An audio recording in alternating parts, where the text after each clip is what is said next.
kedua, keyakinan yang kuat dan kukuh. Sebab dalam ilmu yang kita nak bagi ni mesti ada konteks keyakinan, beriman, kepercayaan. Maksudnya kita yakin sungguh ilmu yang kita bawa ni ilmu yang betul. Apa yang kita bawa ni boleh menyelamatkan hidup kita bukan setakat di atas dunia, bahkan boleh bawa keselamatan ni sampai bertemu dengan Allah. Kita kena yakin demikian.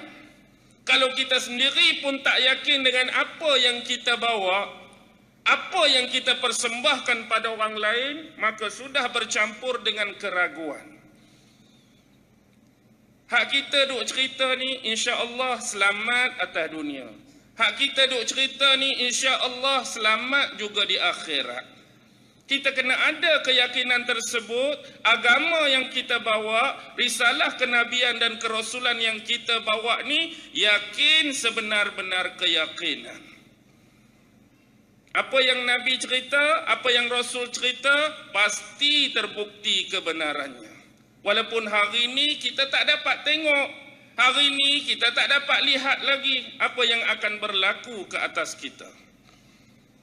Sebab keyakinan inilah yang menyebabkan manusia mudah untuk menghadapi kepayahan, kerumitan dan kesulitan dalam hidup mereka. Lihat kepada sahabat-sahabat yang dikategorikan sebagai as-sabiqunal awwalun.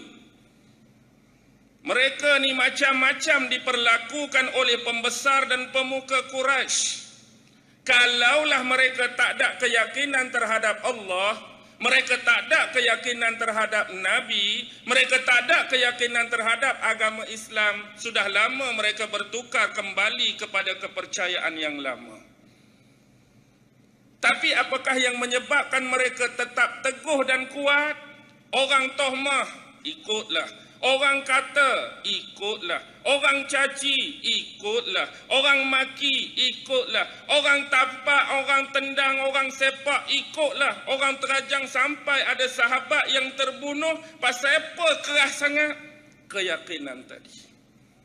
Sebab apa? Sebab yakin dengan Allah, yakin dengan Nabi, yakin dengan ajaran ni. Ada habuan, ada ganjaran untuk mereka di akhirat kelak. Kerana mempertahankan agama dan akidah.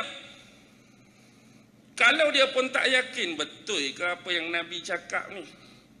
Betul ke ada syurga? Betul ke ada neraka? Betul ke kita akan dihisap? Betul ke ada soal kubur? Betul ke ada nikmat dan azab kubur?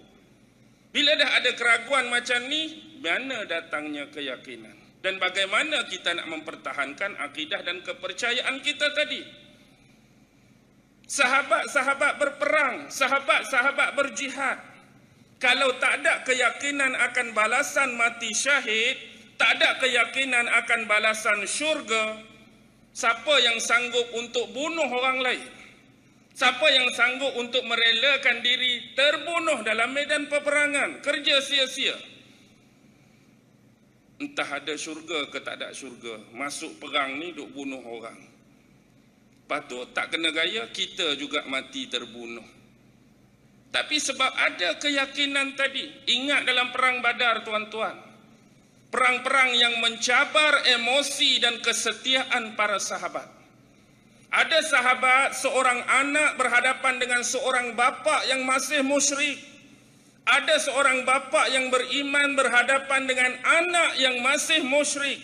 Ada seorang abang yang beriman berhadapan dengan adik yang masih musyrik. Ada sepupu yang beriman berhadapan dengan sepupu yang masih musyrik. Ada seorang jiran yang dulu di Mekah, dia berhadapan dengan jirannya yang masih musyrik. Ada kaum kerabat, ahli keluarga, adik-beradik berhadapan yang Islam dengan yang musyrik. Cuba tuan-tuan bayangkan kalau kedudukan ini berada pada tempat tuan-tuan. Anak ni ikut Nabi, nak tetak, nak pancung, nak tikam bapa tu. Ni bapa nak tikam, nak tendang, nak sepak anak tu. Ni abang nak lawan, nak bertarung, nak melembing, nak memanah adik tu. Bukan main-main. Kita hari ini bertempur musuh yang kebetulan mungkin agama tak sama. Musuh yang kita tak kenal batang hidung. Musuh yang kita tak pernah tengok muka dia sebelum ni. Tu okey lagi. Ni hak kita kenal orang yang dekat. Kena bunuh atau terbunuh. Sebab apa? Keras juga akidah dan keyakinan tadi. Yang ketiga, ilmu yang jitu, ilmu yang mampan. Daripada ilmu yang jitu dan mampan akan menambahkan keyakinan. Nak bagi ilmu jitu, nak bagi ilmu mampan, hujah kena kuat, dalil kena kuat, pembuktian pun kena kuat. Apa sebab kamu kata macam ni? Sebab dia, aku rasa-rasa lah, memang macam ni lah. Kuat ke tak? Tak kuat. Kenapa kamu rasa kuat macam ni? Pakcik aku cerita lagu ni. Dua orang pakcik aku memang cerita lagu ni. Tak kuat. Dalil yang kuat yang kita sebut tadi, perkataan Allah. Siapa yang boleh tolak perkataan Allah? Siapa yang boleh tolak perkataan Nabi? Bahkan kalau kita nak mengemukakan bukti selain duanya, kita kena mengemukakan bukti-bukti yang jelas. Fakta-fakta yang benar. Benda-benda yang dapat dibuktikan realiti, fakta dan hakikatnya. Untuk membuktikan kebenaran tersebut. Baik, bila kita dah memahami ketiga-tiga konteks ini, saya akan cuba bawa tuan-tuan ke satu benda yang di luar kotak kita. Saya tak ada kotak, Ustaz. Kotak pemikiran. Baik. Pernahkah anda mendengar seorang penulis yang bernama Michael Hart? Pernah dengar tak? Michael Hart. Bukan Bret Hart. Bret Hart tu WWE. Michael Hart ialah penulis buku 100 tokoh yang paling berpengaruh di dunia. Daripada aksara A sampai aksara Z. Ada 100 tokoh, macam-macam dalam tu. Yang dia ceritakan biografi seorang tokoh, seorang figure, seorang personality yang terkenal. Yang nama mereka disanjungi, melonjak naik di mata masyarakat dan mata dunia. Bahkan sebahagian daripada karya-karya mereka masih berterusan sampai ke hari ini. Di antara sekalian banyaknya, 100 tadi yang menempati tangga paling atas, rating dan ranking yang paling tinggi ialah Nabi Muhammad sallallahu alaihi wasallam. Ada iklan sekejap.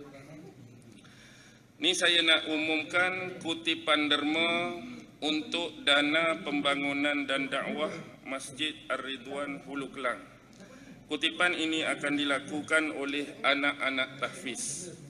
Lepas ni kalau ada anak-anak tahfiz, mari sama ada bawa. Ni bawa dah. Oh cepat. Tak ada habis umum lagi keluar dah. Okey, alhamdulillah. Jadi bagi mereka yang ada rezeki yang dilebihkan oleh Allah, ikhlas, 5 kupang pun ikhlas, ringgit pun ikhlas, berapa ringgit pun ikhlas seadanya, tanpa paksaan, tanpa kerahan.